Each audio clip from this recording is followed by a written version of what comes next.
I have two formats to share with you, and you would not believe me. The first format. Okay, so for people who don't know this, like there's a format that everybody has overutilized, like over tried. Can you guess which one is that? Because the hand is too front and the person is really back. It's like, oh, Yeah. did you fit the fit the hand in between? No, it was a real shot. The way that it was shot, the blur I think really messes with the depth of field here. This is Azali Shad and Marco Lange. We are here again in the new podcast that's called What's New with Advertising. We try to discuss what is new in advertising or what's working for us. But today we are switching up the format a little. We think whatever is new in advertising, you already find it out from Twitter and LinkedIn. But so how do we deliver really good takeaways?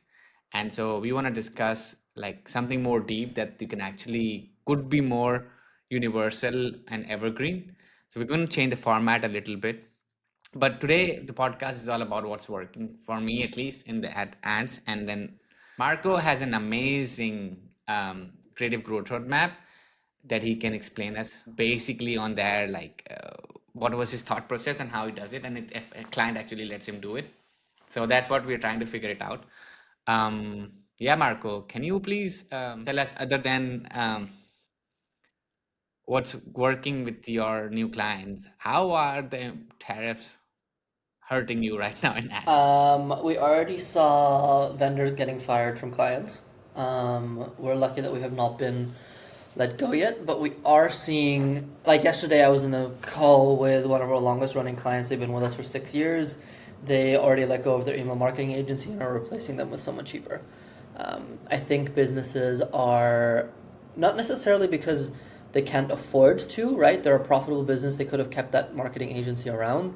I think it's more so just to protect themselves in the future. They don't know how long this is going to last. They don't know what other additional fees are going to be coming into play here. So just to give themselves a little bit more of a buffer, a little bit more of a runway. We are already starting to see people get rid of their agencies, get rid of some of their higher expense providers, whether it's a SaaS tool, whether it's an agency, like I said. So we are starting to see it. For us, if anybody is directly affected by a tariff and we can see that they're directly affected by a tariff, we will give them a haircut on our fee. So we will lower our fee so that they can at least weather through this. And then once things hopefully normalize, they will talk about. Yeah, this is very generous. I have not thought about it. To be honest, this is very generous of you. My clients have not been impacted. There's one D2C client that actually one is impacted. They're trying to figure out if they can sell the same thing outside of the US, and I just saw Yeah. the numbers. It's not working out for them as well as it was working in US. So that's like a bad news. And the second client, like it only import something from China, like a tin or something. I don't know if that will hurt his cost that much. Um, the good thing is like good D2C brands have already figured out like how to change the supplier very fast. So like that is very like it will not hurt them if they've already operationalized a lot of things, and that's why they call themselves operators. So um, but that's good. Like how much are you reducing? You're reducing like 10%, 20%. Like how do you Something like come up with that. this You know, framework? that just depends on, like, for example, we have a fast fashion brand that works with us, right? They import new collections from China every single month. There's 2, 3 containers that arrive every single month with their product. Those guys are going to be quite largely affected because it's uh, cotton from India and Bangladesh, produced in China, brought to the US, right? You can't even like put this in a bonded warehouse and hold it and wait for the tariffs to go down because you need to sell it to your customers. So there's not much. They're gonna have a really hard time, and their margins are gonna get squeezed. So for them, the percentage will be a little bit higher. For those that like, we have a client that only orders cardboard boxes from China. Their fee went up like less than $1, or their COGS went up less than $1. Everything else is USA based, so for them, we'll help by lowering it a little bit, but not crazy amounts. Got it. Got it. Yeah. Cool. But I have a few other agencies that work with us at Creative Factory that are working with like huge brands that are very China dependent. Um, we're talking like seven figures and spend a month large, and they are nervous because they're an expensive agency, or a lot of them are expensive agencies, and they're trying to come up with a way to stay with the client while keeping their not hurting their margins too crazy. So if you're a larger agency at this stage, I would actually be a little bit more generous. Okay. Yeah. I'm somehow happy that I don't have that many D2C clients right now. Lucky you. Because that doesn't impact us. But maybe I feel like if it is impacting already the D2C market, Yeah. it might eventually come to the remote work market. Like Trump is like, okay, you can only work with people inside the US, not outside. If the money goes outside, 100% tariffs or something like. Let's see Then if that happens. yeah, yeah, yeah. But I think he's too. I think he will. First of all, I feel like he will take it back. Like there's a huge like retaliation. I feel like it's just like him to I don't show. think so. Many people say that it doesn't matter to him that much, so he will not take it back. So we're just waiting Let's to see. see. Yeah. Yeah, we're just waiting to Yeah. see. We don't know. This is the most unpredictable person I know. So yeah, good. Okay, let's get to the topic because I have two formats to share with you. And you would not believe me, the first format. Okay. So for people who don't know this, like there's a format that everybody has overutilized, like over tried. Can you guess which one is that, Marco? Before and after. No. So it's a format that is connected to UX familiarity. Okay. Tell me. So this format has been overutilized, overused, and somehow it worked for my clients. And I was super surprised. I thought like this is not possible. And my client is the one that you already know, which is basically the tea brand. Um, and let me share the screen and show you the format that's working right now. So the audience is 40 plus. So do keep in mind. And so people who are 40 plus, they don't want overcomplicated, smart, crazy, sexy ads, ad porn like ads. They need simple ads. They need to see if it's for them.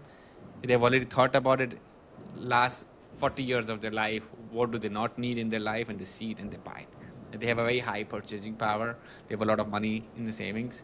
And so the reason why this format is working is because it says your evening caffeine free chai ritual. So caffeine free is a new trend that is against like the coffee market, and that one thing is the reason why it's working for us. The second thing is ingredients. Like when you try to make a tea with this many ingredients, it's very difficult to make a tasty tea. But if it's blended together, it's working. So that is the one format that is working for us. Um, and the other one is very similar to last time we talked about. So this is an enemy framework. I think the easiest way to actually compete in competitive market and meta feed is actually just tell people whatever they're consuming is actually not great for them. So this is an enemy ad, and we say chai latte is weird, and then we talk about which chai that we sell is basically like, it's not a chai latte, it's a real chai. So it's like really getting into those frameworks, and then talking about the features, talking about how it helps, talking about how you feel, talking about why you should try it because it's sugar free and caffeine free, talking about like 0.25 per cup, so reducing the risk factor, um, and also adding social proof by saying thousands of people who've tried it. And then we just say, give it a try, which is not like, hey, buy now, click now. It's more of a give it a try. So I Yeah. feel like this format, while showing the different ingredients, worked really well for us. I So think this is a really good objection handling ad. yeah, and it Very good. worked. It worked on cold audience though. Yeah. Because you So address chai latte is weird. You then talk about, what you talked about, real spices.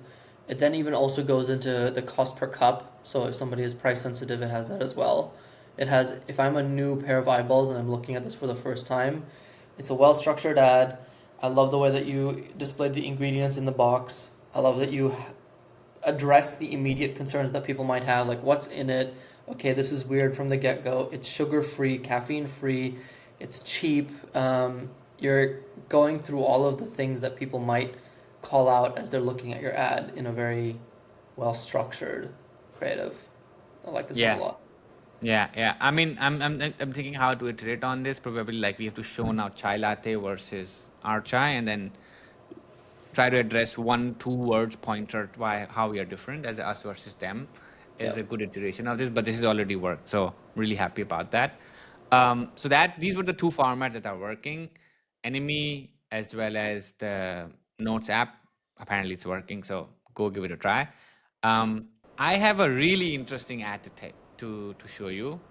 And I want you to think about it. What's your brand? The one with the yeah, Meggings. the leggings one. Yeah, I want you Okay. to think that brand, and I want to show you this ad. And this is like a new thing I'm starting because we have to think about like how to not just tell like news, but rather something interesting. So this is like a really hot take, and I want to see what you can do with your. You can pick any of the brand that you work with that you're open to share, and I want to show you this ad, and I want to give you context. This is a TikTok ad.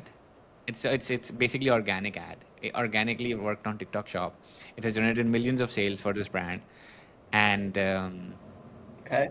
the framing is the most important Yes. thing how they did it. And I think like if more of us would be able to do this for our brands, I think we will be I can see unlocking it. a new lower No, cost but I or can see ROAS it. for us. This Let's look at the caption's ad looking first. good. Let me know if you can see it and you can hear it.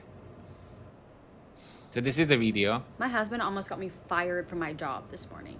We have this rule that the first one up makes coffee. He was the first one up about 5 a.m. He makes her coffee. He brings me my latte in bed.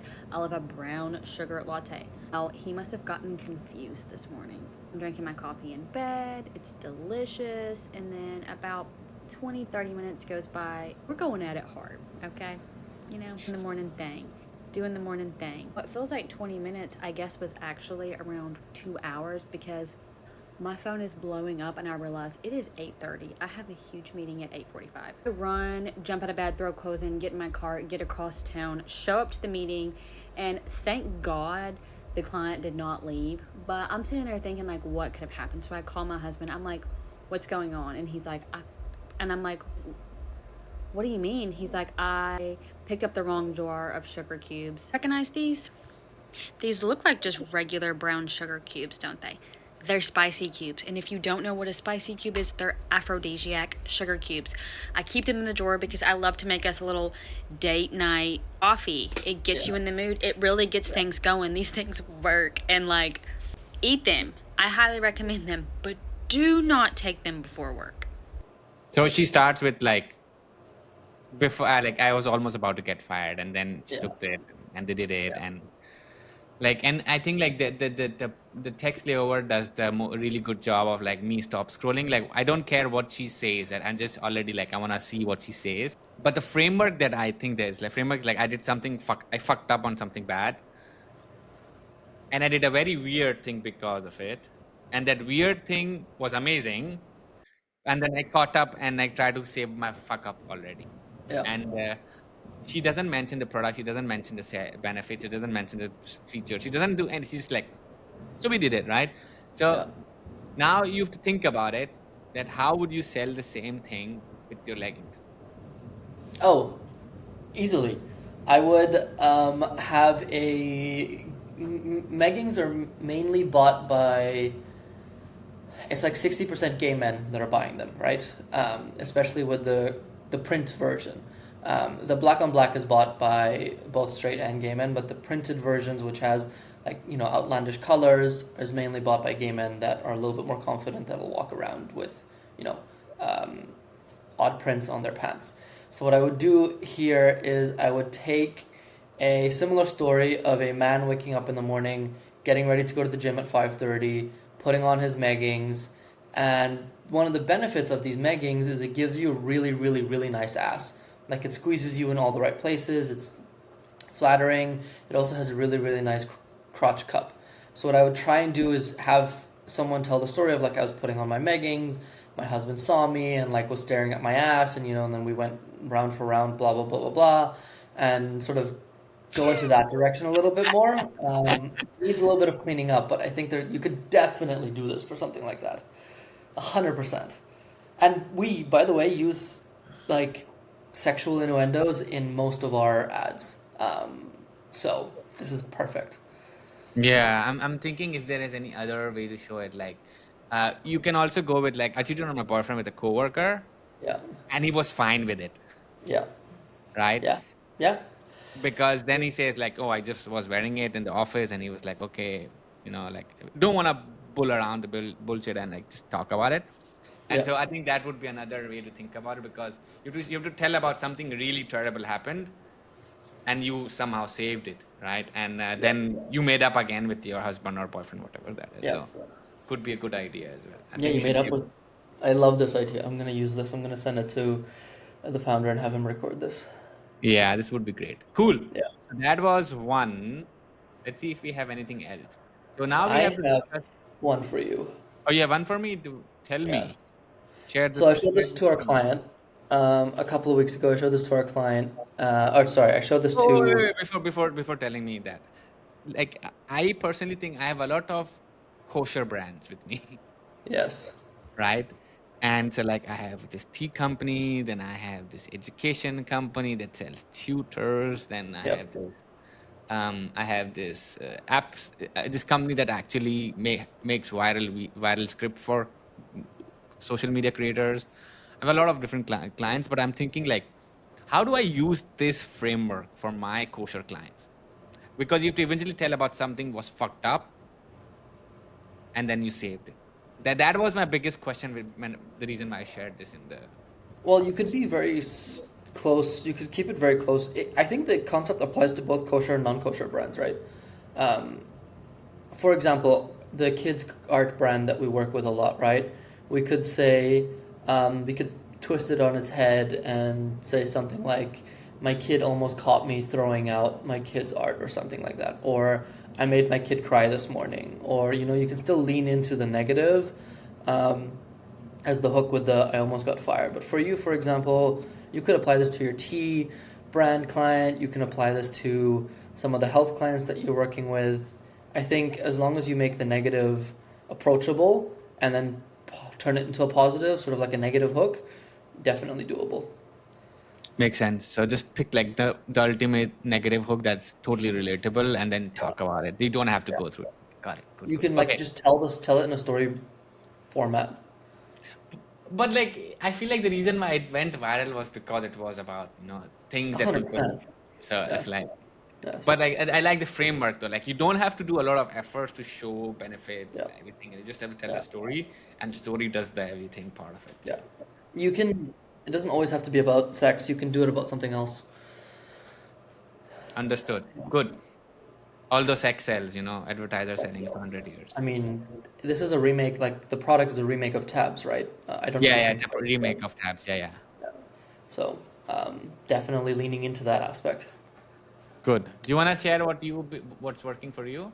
Yes. So I showed this to the client, and the first question they asked me was, "This took you 2 weeks? What the fuck?" And I want you to tell me what you think of this creative. Oh, it's a really good ad. Why?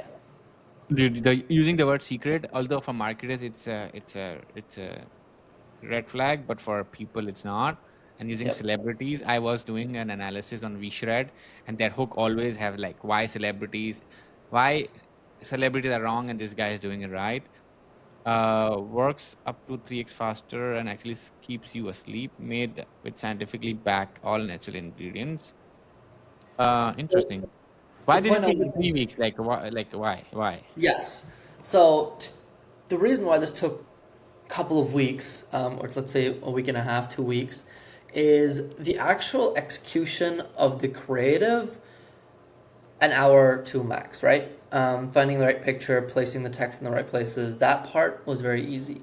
But the point that I want to make here is the research that went into the hook or the caption at the top, the research that went into the objection handling in the actual captions as well, is what took so long.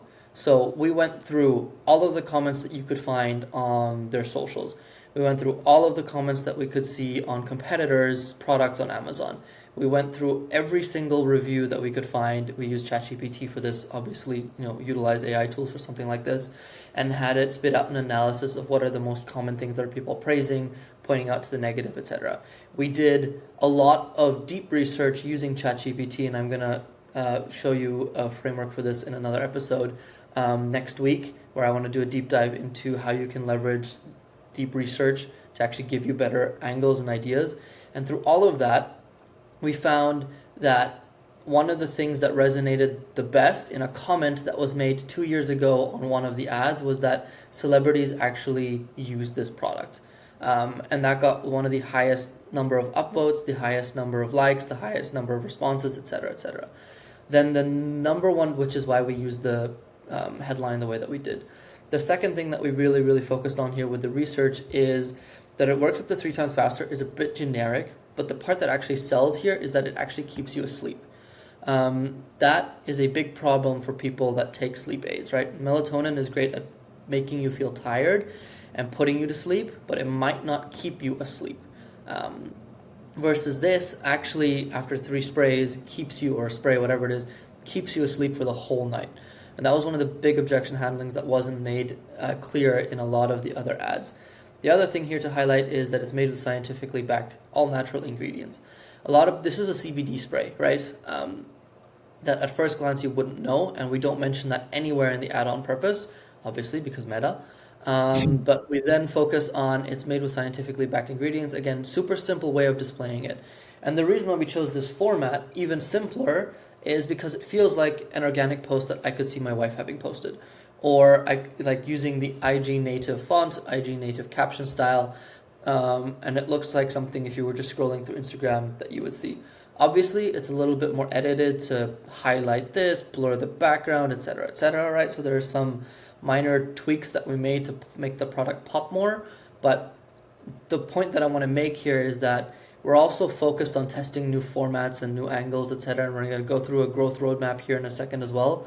But the thing that matters more than anything is that you actually do the research to understand who the fuck is buying this product, right? We took 2 weeks to do the research to find out why are people buying this specific thing, what are the things that they don't like, who is buying this, are we sure about whether this is true, looking at the zip codes of past buyers, etc., etc. And that matters more, and having that good base matters significantly more than just testing a new angle.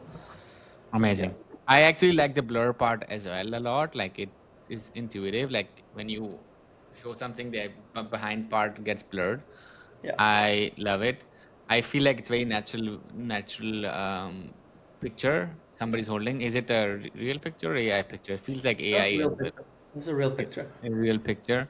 Yeah. Because the hand is too front and the person is really back. It's like, oh, Yeah. did you fit the hand in between? No, it was a real shot. The way that it was shot, the blur I think really messes with the depth of field here. Yeah, and the thing is, you are also telling 3 points only. So usually there's a headline and there's a 3 benefit. You said, okay, point Yeah. 1, point 2, point 3. So that makes it very simpler. Yeah. I also like the branding as well. Like the purple color really stands out as well. I could not figure out just from the product. First, it's a CBD product, and second, it's a spray. Yeah. So that was also very interesting. So there's Good. I think that's also one of the reasons why it works is people aren't 100% sure what the hell this is. Yeah, I think that's why it also works, because you really want to go click on the website to see, Yeah. okay, is this something for me or not? Good. Okay, 3 good formats. Yeah. Do you want to discuss, like, should I share the screen and go through your roadmap? I'm going to share the screen so that you can focus on explaining entire screen. Okay, so basically, the reason why this was interesting, the 90-day growth map, was, first of all, clients give you 90 days. That's like savior that client if you have it, because like usually people don't give you 90 days. They're like, okay, let's see if it performs, and then we talk to you. Yeah. Talk to us, like, when you made this brief, what was your thought process, and what did you want to get out of it? Like, why did it work for you so well? So the number one question that I get from brands is, what creative do I need to run?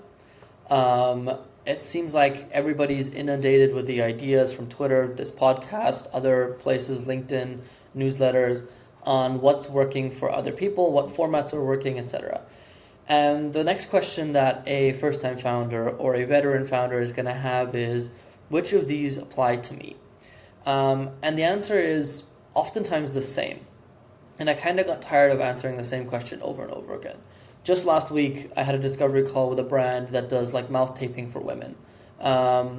So they focus on the dental benefits and the health benefits that a woman would experience from mouth taping. They've got really great, ambassadors in their program that are, or people that love their product. I don't know if I would call them ambassadors.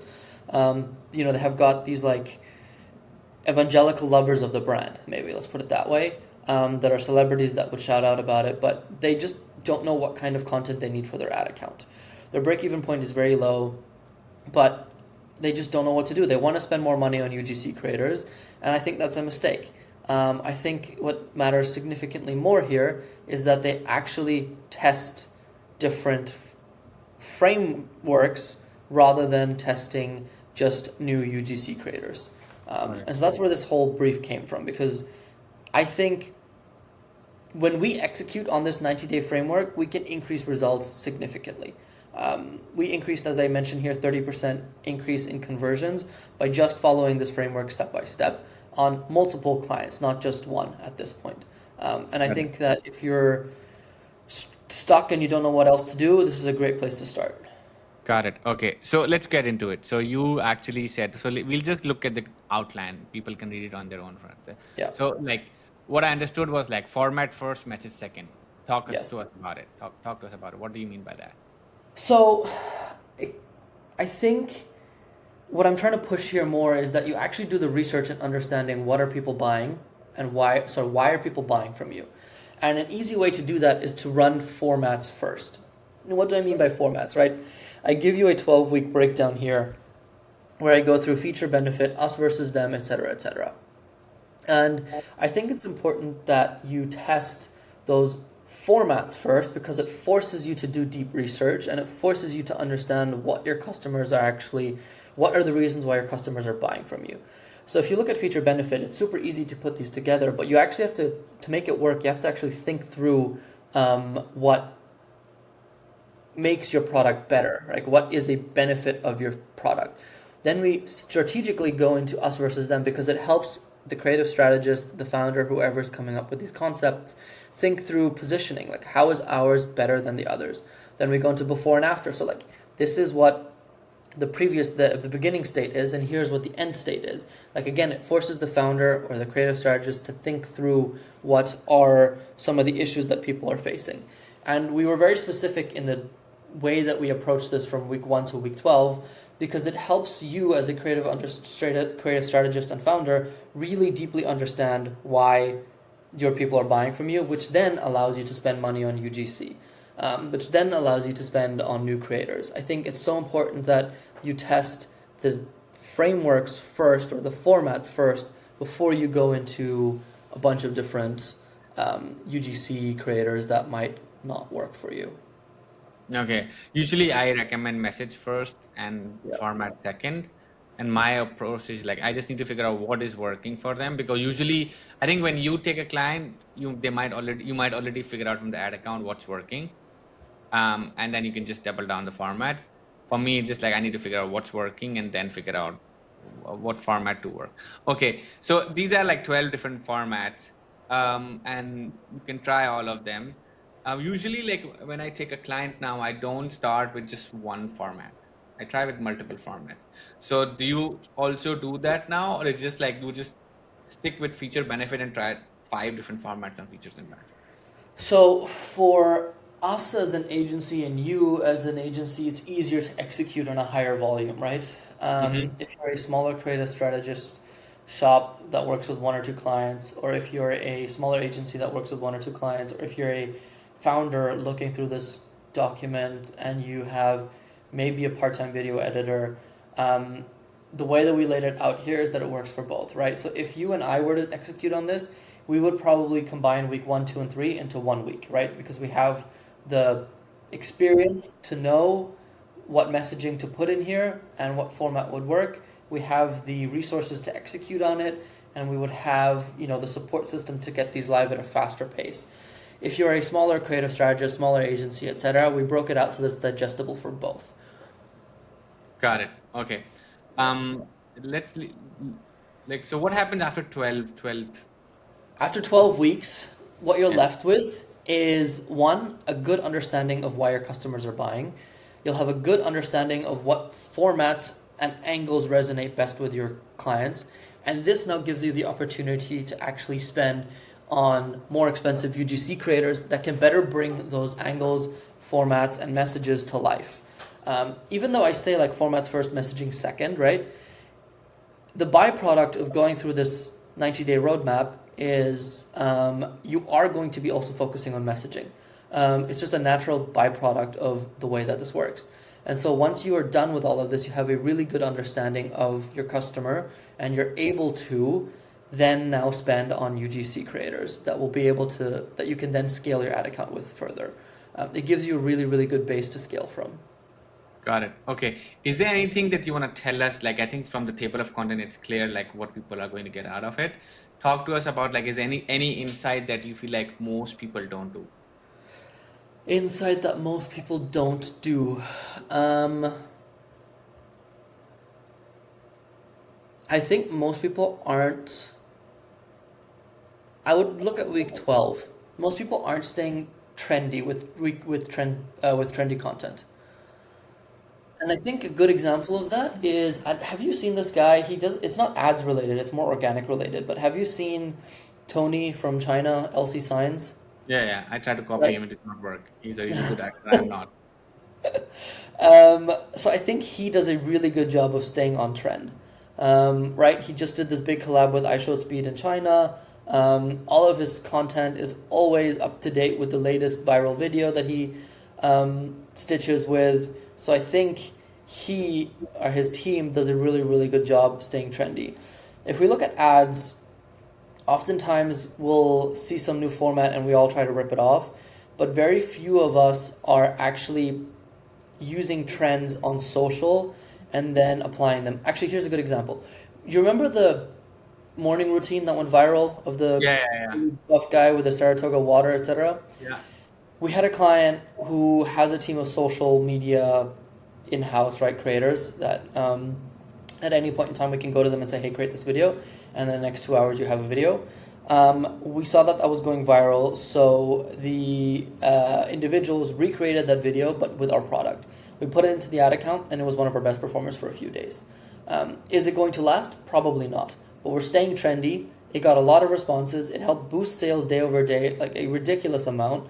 And I think we're all sometimes a little too slow to move with what's trendy. And by the time we put it into the ad account, it's no longer trending. So I think point 12, especially if you're a newer brand and you're trying to set the system up properly, make sure that you are fast. And this 90-day growth roadmap gives you an ability to be fast. Okay. Last question. You added 11 labs in the tool setting. So do you try like AI ads with 11 labs, something like that on those 12 weeks, or it's just like having a B-roll or something like that? We do use that sometimes, especially the UGC problem solving, problem solution stuff. We'll use 11 Labs, Arc Ads, etc. I think they've gotten pretty good to the point where you can get away with people thinking that they're real people. So I would definitely lean into, 11 Labs is like $11 a month if you're starting out, right? Versus paying paying $400, $500 for a creator to give you that exact same voiceover. So I would definitely lean into 11 Labs, and we do. Cool. I think this is interesting. People should go give a read. I have rough idea what I'm getting into. So yeah, I think this was interesting for at least somebody who doesn't have a testing mindset at all. Yeah, that's all from our side. We're still thinking how to add different segments on the podcast, but if you have any feedback for us, drop us in the comments or in the community. We'd love to get some more ideas if this is resonating. But that's all from my side. Thank you. Bye bye. Bye.